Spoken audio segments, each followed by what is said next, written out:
असफलताओं से जब आप बार बार परेशान होंगे तो दुनिया आपको उससे भी ज़्यादा परेशान करेगी। कई बार आप हारोगे, कई बार आप थकोगे, लेकिन अपने आप को एक चीज़ के लिए मजबूत रखना कि you can do it anything anywhere any time. So welcome everyone, मैं आरती आपका स्वागत करती हूँ हमारे ऑनलाइन स्कूल इंडिया फैमिली में। मिलते हैं हम हमारे इसी क्लास में मिलते हैं इसी क्लास में। डिलीट करवाना पड़ेगा सर से। वेलकम एवरीवन, मैं आरती आपका स्वागत करती हूँ हमारे ऑनलाइन स्कूल इंडिया फैमिली में। आई होप आप सभी लोग अच्छे से स्टडी कर रहे होंगे। ये हमारा चैप्टर का कॉन्सेप्ट काफ़ी इंपॉर्टेंट जो था, हमने बहुत अच्छे से डिस्कस कर लिया। कुछ कॉन्सेप्ट ऐसे हैं जिस पे हम थोड़ा सा डिटेल से चर्चा करेंगे कि जलवायु परिवर्तनों के कारणों पर क्या प्रभाव रहता है, या जलवायु परिवर्तनों के कारण होते कैसे हैं, क्या क्या कारण इसमें इंपॉर्टेंट रोल प्ले करते हैं, उन सब के बारे में हम डिस्कस करेंगे। उससे पहले हम दो चीज़ों को समझेंगे। देखिए, यदि किन्हीं का साइंस विषय रहा है, जिनको गैसों के बारे में या फिर हम भूगोल की भी बात करें तो भूगोल में भी हमें अच्छे से पता है कि पृथ्वी का जो बाह्य मंडल है या बाहरी क्षेत्र जो है वो वायुमंडल, वो बहुत सारी गैसेस से बना हुआ है। वायुमंडल में कई सारी गैसें हैं, कई सारी ऐसी गैसें हैं जो आपकी सूर्य की किरणों को ऑब्जर्व करती है और उसको अवशोषित करके वायुमंडल में ही रख देती है, जिसमें प्रमुख है आपकी CO2 कार्बन डाइऑक्साइड, एक है आपकी मीथेन।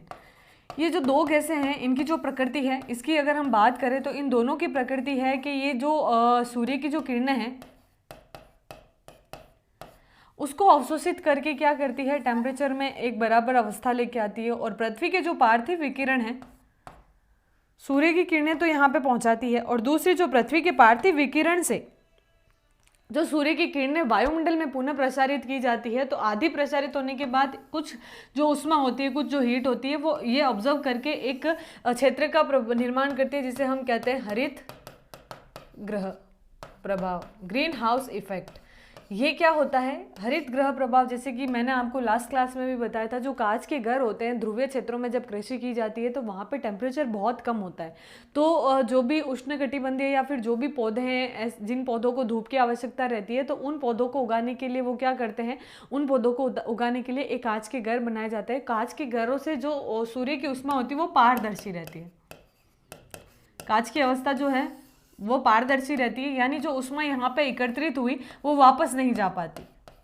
तो ये क्या करेगी, उसमें तापन या उष्मा को बढ़ा देगी। इसी अवस्था में वहाँ पे पौधे को क्या मिलती रहेगी, उष्मा। यानी रात्रि के समय अगर टेम्परेचर माइनस में भी होगा, लेकिन इस ग्रीन हाउस या फिर जिस जो कांच का घर है, इस पे टेम्परेचर का कोई प्रभाव नहीं रहेगा। इसका टेम्परेचर इक्वल रहेगा। जो सूर्य की लाइट इस पर पहुंची है, नाइट तक इसको हीट करके रखेगी। तो यही अवस्थाओं की वजह से इसे हम ग्रीन हाउस, क्योंकि ये हम ये कह सकते हैं हरी वेजिटेबल या हरी पौधों के लिए इसका प्रयोग किया जाता था, तो इसका हरित ग्रह नाम रखा गया। और उसी से एक इफेक्ट हुआ। यही कार्य करती है हमारी CO2 और मीथेन, जो वायुमंडल में सूर्य की जो उष्मा है उसको एकत्रित करके क्या कर देती है, एक ब्लॉक क्षेत्र बना देती है, एक अवस्था बना देती है जो उष्मन को रोकने का कार्य करती है। अब आपके माइंड में एक क्वेश्चन जरूर आया होगा कि सूर्य की किरणें यदि पृथ्वी पर पहुंच रही है तो वो वापस रिफ्लेक्ट होके वापस क्यों नहीं जा पाती, या ये सीधे यहाँ क्यों आ जाती है, कि क्या कारण है कि CO2 इसको वापस नहीं भेज पाती है? क्योंकि जो पृथ्वी से उष्मा प्राप्त होती है वो CO2 इसको पृथ्वी तक वापस पहुँचा देती है। इसका कारण है कि जो लघु तरंग दैर्ध्य है उसकी अवस्थाओं के कारण, हम तरंग दैर्ध्यों के बारे में बहुत ही अच्छे से डिस्कस कर चुके हैं, आप पीछे की क्लासेस में जाके देखिएगा। उस कॉन्सेप्ट के आधार पर आप समझिए लघु तरंग दैर्ध्य की जो अवस्था रहती है, इसी अवस्था के कारण यहाँ का जो टेम्परेचर है, यहाँ की जो अवस्था है, इसमें परिवर्तन हो जाता है और इस उष्मा को वो वापस पृथ्वी या CO2 वायुमंडल में नहीं भेज पाती, सूर्य की किरणों को। तो इन्हीं अवस्थाओं को अब आज हम डिटेल से डिस्कस करेंगे, कुछ कॉन्सेप्ट पे बात करेंगे। बढ़ते हैं हम हमारे पॉइंट्स की तरफ।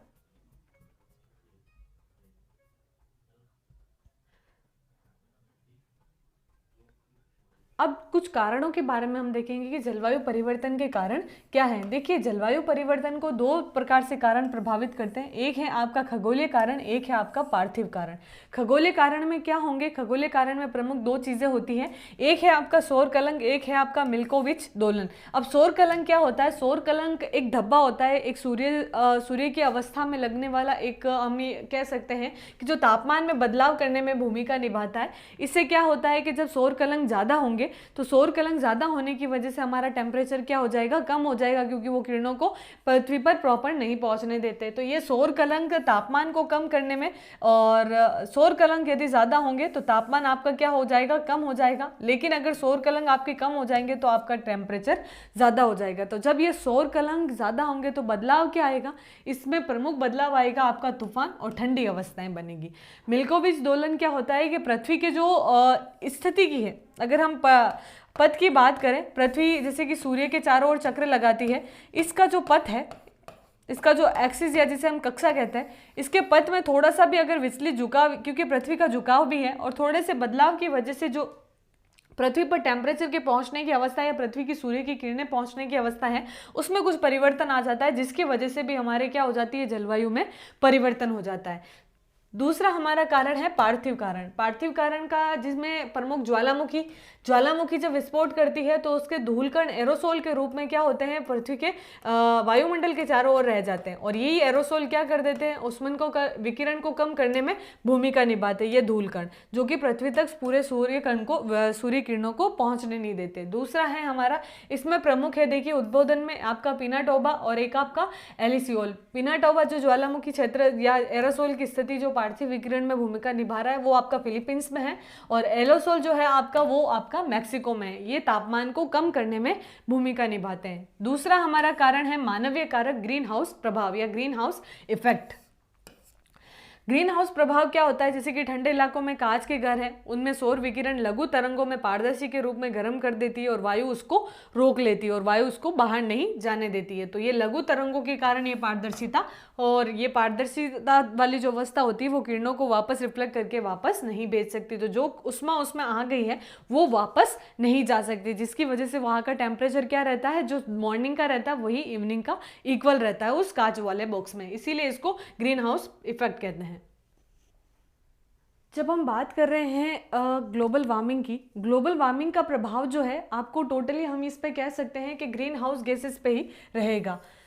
एक अवस्था देखिए, ग्रीन हाउस गैसेस जो है हम इसको गलत नहीं मान सकते। अगर हम ये कहें कि ग्रीन हाउस इफेक्ट अगर नहीं होता तो पृथ्वी का टेम्परेचर में बहुत ज़्यादा अंतर हमें दिखाई देता, और हम ये कह सकते हैं कि 18 डिग्री सेल्सियस भी हमारा टेम्परेचर चला जाता। तो जो ध्रुवीय भालू की अवस्था हमने आपको बताई, उसी के बेसिस पे हम ये कह सकते हैं कि जो भी हमारी जैव विविधता है, जो भी हमारा मानवीय जीवन है, वो एक अनुकूल परिस्थितियों के हिसाब से अपने आप को ढालने में रहा है। तो जलवायु के आधार पर वहाँ की वनस्पति बनती है, वहाँ के मानव जीवन रहता है, तो उसी के आधार पर अगर जलवायु में कुछ भी परिवर्तन आएगा तो सीधा प्रभाव किस पर पड़ेगा, हमारे जीवन पर पड़ेगा। तो यहाँ पे जो ग्रीन हाउस इफेक्ट है, ग्रीन हाउस इफेक्ट अगर जब ज़्यादा हो जाती है, जब तापमान, हम ये कहें तापमान कई मानवीय कारकों की वजह से और कई सारी ऐसी एक्टिविटी की वजह से टेम्परेचर जब बढ़ जाता है पृथ्वी का, तो उसको ही हम क्या कहते हैं, ग्लोबल वार्मिंग कहते हैं। तो पृथ्वी को प्राप्त ऊर्जा वापस जब लौटाते समय गैसेस उस विकिरण को समाहित कर लेती है, उससे पृथ्वी उष्मा ऊर्जा बाहर नहीं निकाल पाती,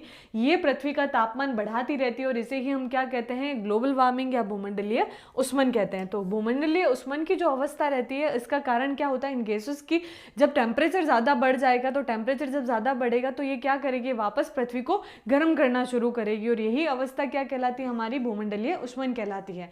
तो ग्रीन हाउस इफेक्ट के प्रभाव से जलवायु परिवर्तन होता है। सर्वाधिक सांद्रण जिसमें रहता है वो आपके CO2 में रहता है।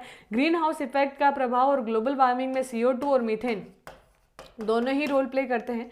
ठंडे प्रदेशों में गर्मी को रोकेगी और पारदर्शी होने के कारण ये वापस नहीं जा पाती है, यही कारण है।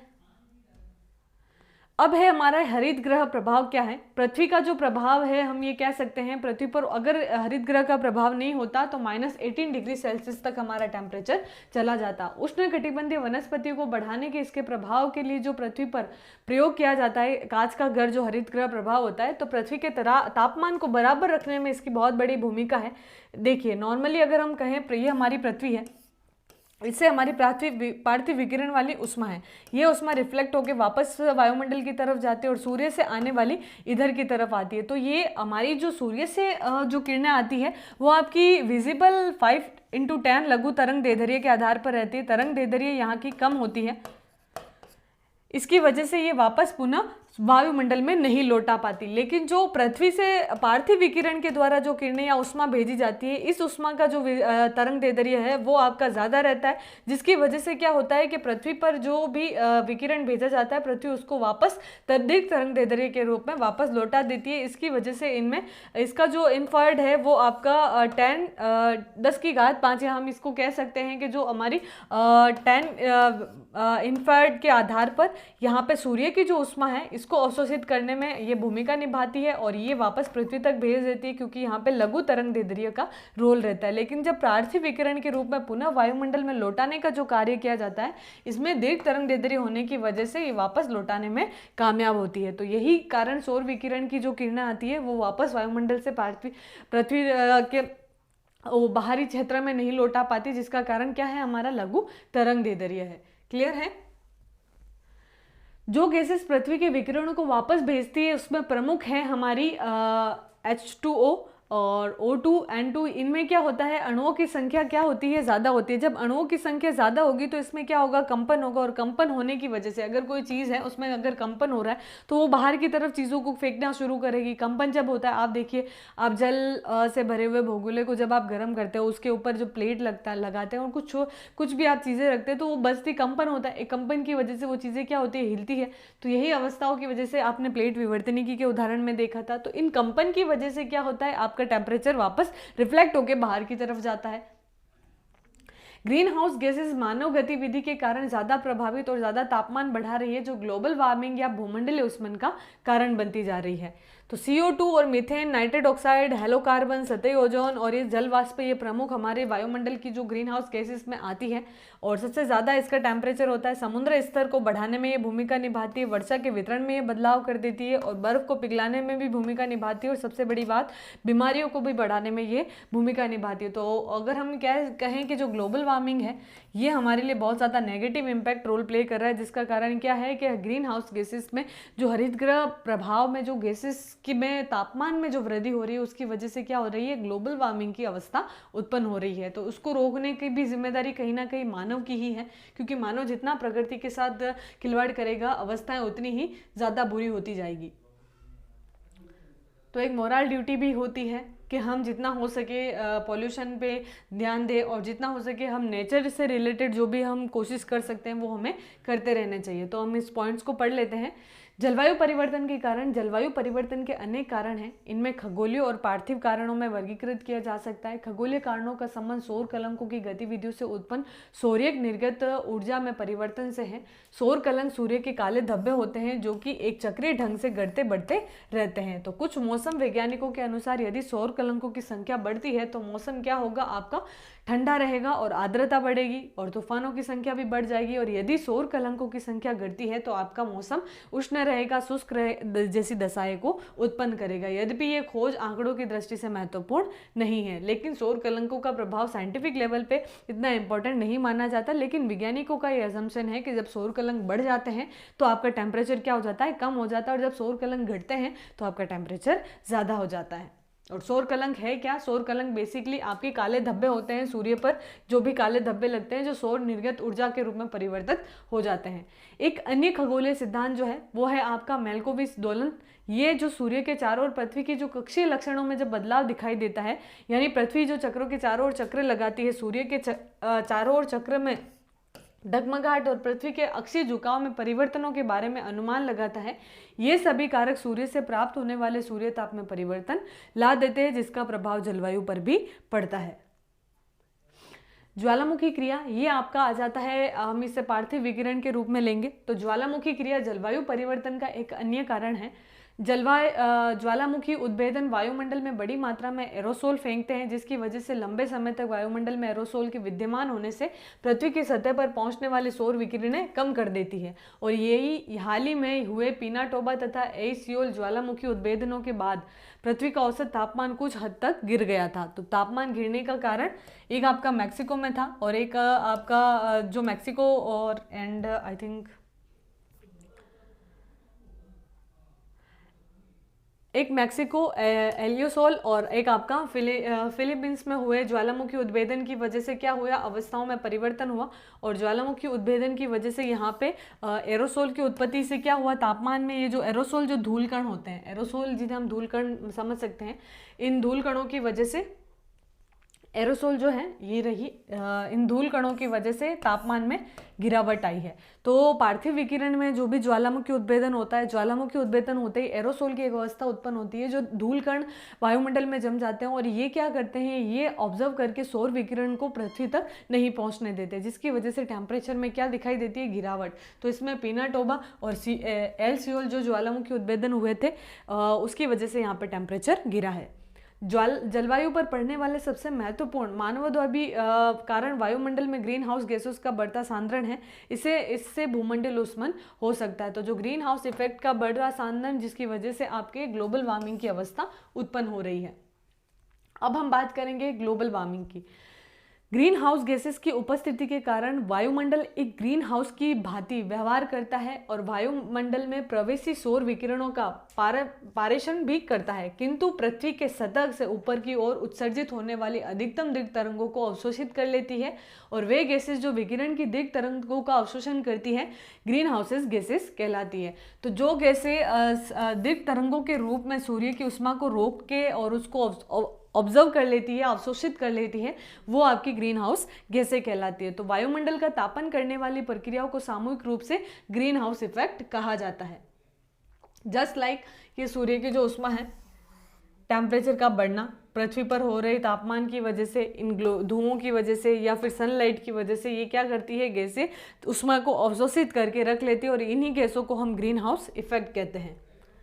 ग्रीन हाउस शब्द का सामान्य अनुसार उस ग्रीन हाउस से लिया गया है जिसका उपयोग ठंडे इलाकों में ऊष्मा का परीक्षण करने के लिए किया जाता है। ग्रीन हाउस कांच का एक बना होता है। कांच प्रवेशी और सौर विकिरण की लघु तरंगों के लिए पारदर्शी होता है। पारदर्शी से हमारा तात्पर्य होगा कि जो भी ऊष्मा आ रही है वो वापस नहीं जाएगी, मगर बहिर्गामी विकिरण की दीर्घ तरंगों के लिए अपारदर्शी होता है। तो जो दीर्घ तरंगे होती हैं उनके लिए तो ये अपारदर्शी रहता है, लेकिन जो लघु तरंगे आती है उसके लिए ये पारदर्शी का कार्य करता है। इस प्रकार कांच अधिकाधिक विकिरण को आने देता है और दीर्घ तरंगों वाले विकिरणों को कांच घर से बाहर जाने के लिए रोकता है। तो पारदर्शी की अवस्थाओं में तो लघु तरंगे पहुंच जाती है, लेकिन दीर्घ तरंगों के लिए वो अपारदर्शी होता है और दीर्घ तरंगे क्या कर देती है, उस ऊष्मा को रोक लेती है। दीर्घ तरंगों वाले विकिरण को कांच के घरों से बाहर जाने से रोकता है। इससे ग्रीन हाउस इमारत के भीतर बाहर की अपेक्षा तापमान अधिक हो जाता है और जब आप गर्मियों में किसी बंद खिड़की वाले कार अथवा बस में प्रवेश करते हैं तो आप बाहर की अपेक्षा अधिक गर्मी अनुभव करते हैं। इस प्रकार जाड़ों में बंद दरवाजे व खिड़कियों वाले वाहन बाहर की अपेक्षा गर्म रहते हैं और ये ग्रीन हाउस प्रभाव का एक अन्य उदाहरण हम इसे समझ सकते हैं। ग्रीन हाउस गैसेस कौन सी हैं? वर्तमान में चिंता का कारण बन रही ग्रीन हाउस गैसों में CO2 carbon dioxide, CFCs chlorofluorocarbon, methane CH4, nitrate oxide N2O, ozone O3, कुछ अन्य गैसेस जैसे नाइट्रिक ऑक्साइड और कार्बन मोनोऑक्साइड आसानी से ग्रीन हाउस गैसों की प्रतिक्रिया करती हैं और वायुमंडल में इनके सांद्रण को भी प्रभावित करती हैं। किसी भी ग्रीन हाउस गैसेस का प्रभाव सांद्रण में वृद्धि के परिणाम वायुमंडल में इसमें जीवन काल में तथा उसको अवशोषित विकिरण की लंबाई पर भी निर्भर करता है और क्लोरोफ्लोरोकार्बन अत्यधिक प्रभावी होता है। CFC जो है आपका सर्वाधिक प्रभावित होता है। तो आपकी जो कार्बन डाइऑक्साइड है वो 80% और आपका जो नाइट्रेट ऑक्साइड है वो 7% और मीथेन आपकी 10% है और दूसरी जो गैस है अदर गैसेस में आपके 3% की रेशियो हम ऑब्जर्व कर सकते हैं। तो समताप मंडल में पराबैंगनी किरणों को अवशोषित करने वाली ओजोन जब निम्न समताप मंडल में उपस्थित होती है तो वह पार्थिव विकिरण को अत्यंत प्रभावी ढंग से अवशोषित कर लेती है, यानी पृथ्वी की किरणों को ये अच्छे तरीके से ओजोन परत क्या कर लेती है, ऑब्जर्व करने का कार्य कर लेती है। एक अन्य महत्वपूर्ण तथ्य यह है कि ग्रीन हाउस गैसेस के अणु जितने लंबे समय तक बने रहते हैं उनके द्वारा लाए गए परिवर्तनों से पृथ्वी के वायुमंडलीय तंत्र को उभरने में भी उतना ही अधिक समय लगता है। तो हम ये कह सकते हैं ग्रीन हाउस से जो भी इफेक्ट होगा उसका पृथ्वी के वायुमंडल पर भी, पृथ्वी के तापमान पर भी, वायुमंडलीय क्षेत्रों में भी प्रभाव हमें देखने को मिलता है। वायुमंडल में उपस्थित ग्रीन हाउस गैसेस में सबसे अधिक सांद्रण CO2 का होता है और CO2 का उत्सर्जन जीवाश्म ईंधनों जैसे कि तेल, गैस और कोयलों के आधार पर दोहन से होता है वन और महासागर कार्बन डाइऑक्साइड के कुंड होते हैं और वन अपनी वृद्धि के लिए CO2 का उपयोग करते हैं। अतः भूमि उपयोग में परिवर्तनों के कारण गई जंगलों की कटाई CO2 की मात्रा को बढ़ा देती है। यानी समुद्र, महासागर और आपके जो वन क्षेत्र है वो CO2 को ऑब्जर्व करने का कार्य करते हैं और जैसे जैसे आपके वन कम होंगे तो आपकी CO2 की मात्रा बढ़ती जाएगी, क्योंकि उसको ऑब्जर्वेशन करने या उसको अवशोषित करने के लिए कोई रहेगा ही नहीं। अगर किसी जंगल को हम काट देंगे तो वहाँ पे आपको CO2 की मात्रा बढ़ी हुई दिखाई देगी, क्योंकि उसको ऑब्जर्व करने के लिए पेड़ वहाँ पे उपस्थित नहीं है। अपने स्रोतों में हुए परिवर्तन में सम्मिलित करने के लिए CO2 को 20 से लेकर 50 वर्ष तक लग जाते हैं। तो आप देखिए CO2 को कितना टाइम लग जाता है अपने लेवल पर आने में। तो इस समय तक अगर हम ये अवस्थाओं को, अगर जैसे ही हम ज़्यादा से ज़्यादा वनों को काटते रहेंगे तो इसकी वजह से क्या होगा, पृथ्वी पर CO2 बढ़ जाएगी और टेम्परेचर बहुत ज़्यादा हो जाएगा, क्योंकि ये अपने अवस्था में आने के लिए, आपकी समंजित अवस्था को कंप्लीट करने में ये 20 से भी 50 वर्ष का समय ले लेता है। ये लगभग 0.5% की वार्षिक दर से बढ़ रही है। जलवायु मॉडलों में जलवायु में होने वाले परिवर्तनों का आकलन CO2 की मात्रा को पूर्व औद्योगिक स्तर से दुगुना करके किया जाता है। क्लोरोफ्लोरोकार्बन मानवीय गतिविधियों से पैदा होते हैं। ओजोन सप्ताह मंडल में उपस्थित होती है, जहां पराबैंगनी किरणें ऑक्सीजन को ओजोन में बदल देती है। तो हमारी जो पराबैंगनी किरणें हैं, ओजोन, इसीलिए हम कहते हैं कि ओजोन लेयर जो है हमारी बहुत ज़्यादा इंपॉर्टेंट है, क्योंकि ये सूर्य से आने वाली पराबैंगनी किरणों को क्या कर लेती है, अवशोषित कर लेती है, क्योंकि ये बहुत ही हानिकारक किरणें होती हैं जो हमारे जीवन में, या हम ये कह सकते हैं हमारे स्वास्थ्य के लिए बहुत ज़्यादा इफेक्ट करती है हमारे स्वास्थ्य को।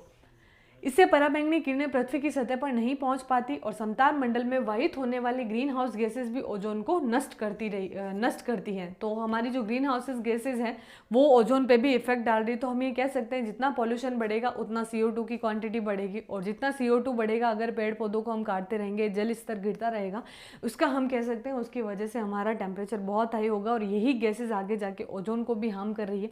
आपको पता है ओजोन में अभी छिद्र हो गया है, तो उसकी वजह से क्या हो रहा है, सूर्य की पराबैंगनी किरणें पृथ्वी तक पहुंच रही है, जो कि बहुत ज्यादा हमारे लिए हानिकारक हम इसे मान सकते हैं।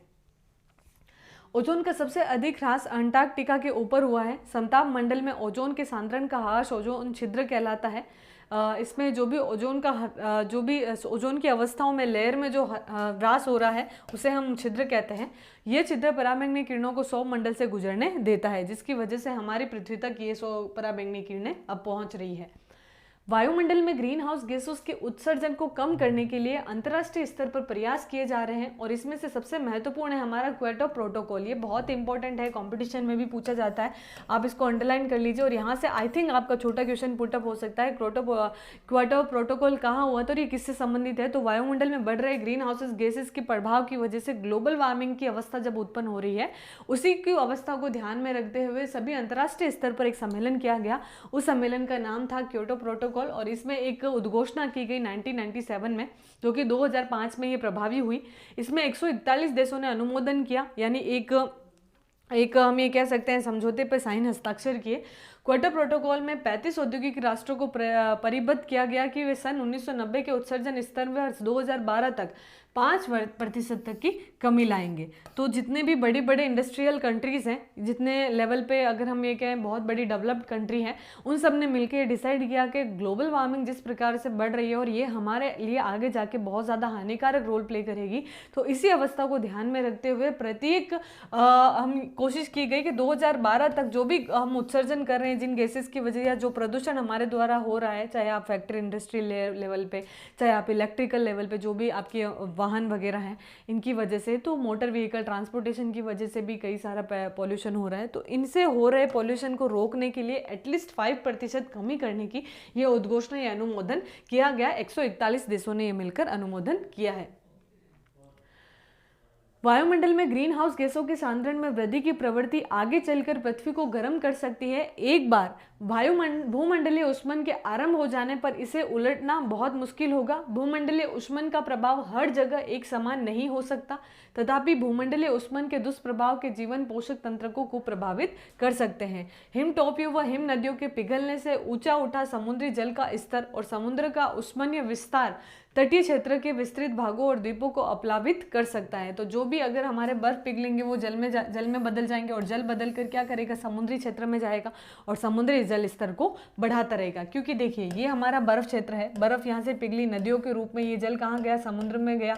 जब समुद्र में जा रहा है तो समुद्र के स्तर को ये क्या कर रहा है, बढ़ा रहा है, जिसकी वजह से क्या होगा, उष्मीय विस्तार में तटीय क्षेत्र जो है उनके द्वीप क्या हो रहे हैं, आप्लावित कर सकता है। इसके सामाजिक समस्याएं उत्पन्न होगी। विश्व समुदाय के लिए यह गहरी चिंता का एक विषय बना हुआ है।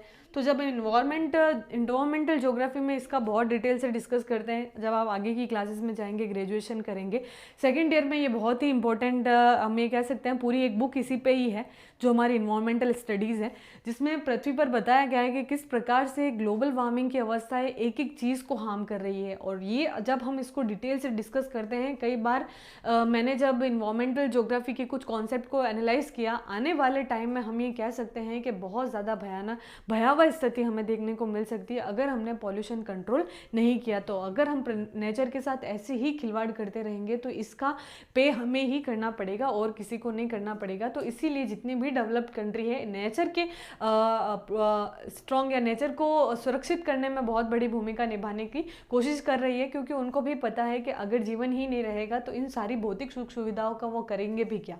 तो प्लीज़ आप लोग भी ये कोशिश कीजिए, जितना हो सके पॉल्यूशन को कम कीजिए, जितना हो सके आप नेचर को प्रिजर्व करने की कोशिश कीजिए, प्रकृति को सुरक्षित करने की कोशिश कीजिए। इसी से हमारा जीवन क्या बनेगा, सुखमय बनेगा, और आगे आने वाले टाइम में जितने भी रिसोर्सेज हैं वो हमें हमारी आने वाली पीढ़ी को भी उपलब्ध हो पाएंगे और वो भी उसकी वैल्यू अच्छे से कर पाएंगे। उत्सर्जन को नियंत्रित करने और भूमंडलीय ऊष्मन की प्रवृत्ति को रोकने के लिए प्रयास आरंभ हो चुके हैं। हमें आशा है कि विश्व समुदाय इस चुनौती का प्रत्युत्तर देगा और एक ऐसे जीवन शैली को अपनाएगा जिससे आने वाली पीढ़ियों के लिए यह संसार रहने लायक हो सकेगा। तो आप समझ सकते हैं इतनी बड़ी बात अगर कह दी गई है तो ये कितनी बड़ी चिंता का विषय है। आज हर चीज़ पे हम एक बात की जाती है। आपको पता होगा ग्रेटा थुनबर्ग जो कि इन्वायरमेंटल एक्टिविस्ट है, जो प्राकृतिक पर्यावरणीय मुद्दों पे बहुत ही ज़्यादा स्ट्रांगली बात करती है और बहुत छोटी कम एज की बच्ची है। तो उन्होंने अगर अपने लाइफ में इतनी बड़ी चीज़ को समझ लिया है तो हमें भी इस चीज़ के लिए अलर्ट होना चाहिए।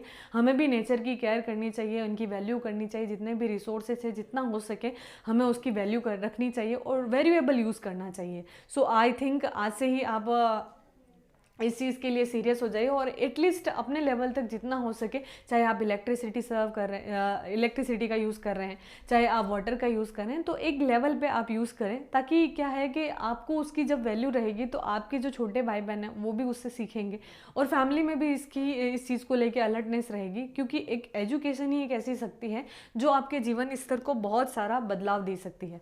तो इसी चीज़ को हम पढ़ रहे हैं, इसी चीज़ को बार बार ये चीज़ें बताई जाती है, तो इस चीज़ की आपको एक अंडरस्टैंडिंग बनानी बहुत ज़रूरी हो जाएगी। सो आप भी ध्यान रखिएगा इन चीज़ों के बारे में। और ये बहुत ही बड़ा हम ये कह सकते हैं एक चिंता का विषय बाहर आने वाले टाइम में बहुत बड़ी एक चिंता का विषय बन जाएगा और आई थिंक बन भी चुका है। आज भूमंडलीय ऊष्मन विश्व की प्रमुख चिंताओं में से एक है। आइए देखें कि दर्ज तापमानों के आधार पर यह कितना गर्म हो चुका है। पृथ्वी के धरातल के निकट वायु का औसत वार्षिक तापमान 14 डिग्री सेल्सियस है। तापमान के बढ़ने की प्रवृत्ति 20वीं शताब्दी में दिखाई दी। 20वीं शताब्दी से सबसे ज़्यादा आपका तापमान दो अवधियों में हुआ, एक आपका 1901 से लेके 1944 तक, एक आपका 1977 से लेके 1999 तक। तो दोनों में से प्रत्येक अवधि में भूमंडलीय ऊष्मन 0.4 डिग्री सेल्सियस बढ़ा है। तो देखिए कितना बड़ा हम ये कह सकते हैं आने वाले टाइम में कितने बड़े अवस्थाओं से हम गुजर सकते हैं। क्योंकि जितना तापमान बढ़ेगा उतने ही हिम ग्लेशियर्स पिघलेंगे। हिम ग्लेशियर्स पिघलने से लैंडस्लाइड्स की अवस्थाएं हम देखते हैं भारत में। हाल ही में हिमाचल प्रदेश में हुई इस प्राकृतिक त्रासदी को अभी तक हम उबर नहीं पाए हैं, क्योंकि ये जो घटनाएं होगी ये बता के नहीं होती है और एक साथ मानव जीवन को इतना भयंकर तरीके से प्रभावित करती है कि सोचने के लिए हर इंसान को मजबूर हो जाना पड़ेगा कि आखिर ऐसी क्या चीज़ें हैं जिससे हम इन नेचुरल डिजास्टर से बच सकते हैं। तो प्लीज़ जितना हो सके हर चीज़ की वैल्यू को समझते हुए ही इन्वायरमेंट में कुछ चीज़ों को चेंज करने की कोशिश करें। इन दोनों अवधियों के बीच थोड़ा शीतलन भी हुआ है और उत्तरी गोलार्ध में भी अधिक चिन्हित था। तो जो भी अवस्थाएं बदली है, टेम्परेचर भी बढ़ा है, तो कहीं पे ठंडी अवस्थाएं भी आपको देखने को मिलेगी। 20वीं शताब्दी के अंत में औसत वार्षिक तापमान का वैश्विक अध्ययन 19वीं शताब्दी में दर्ज किए गए तापमान में 0.6 डिग्री सेल्सियस अधिक था।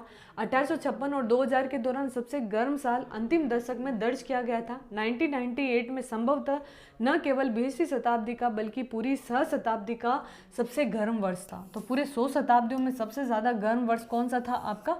1998 का वर्ष। ये अवस्थाएं जो थी पृथ्वी और मानव की प्रकृति को किस प्रकार से प्रभावित कर रही हैं। इन्वायरमेंटल पे बहुत बड़ी गहन चिंता का विषय ग्लोबल वार्मिंग बना हुआ है। और भी आपको कुछ ऐसे पॉइंट्स लगते हैं, आप भी हमारे साथ शेयर कीजिए कि आप किस वे से ग्लोबल वार्मिंग को कम कर सकते हैं। कुछ अपने आइडियाज़ हैं, कमेंट सेक्शन में भी डालिएगा। हम भी कोशिश करेंगे कि उन आइडिया को हम भी अपनी लाइफ में इम्प्लीमेंट करें, और आप लोग भी डिस्कस कर सकते हैं। ये बहुत बड़ा मैटर है, क्योंकि हर चीज़ पे जब हमारी बात होती है तो ग्लोबल वार्मिंग की जब बात आती है तो हम एक लेवल पे ये कह सकते हैं पूरे वर्ल्ड के लेवल की सोच होती है, क्योंकि यहाँ पे एक जीवन प्रभावित नहीं होगा, आप या मैं प्रभावित नहीं होंगे, ये पूरा विश्व प्रभावित होगा इससे।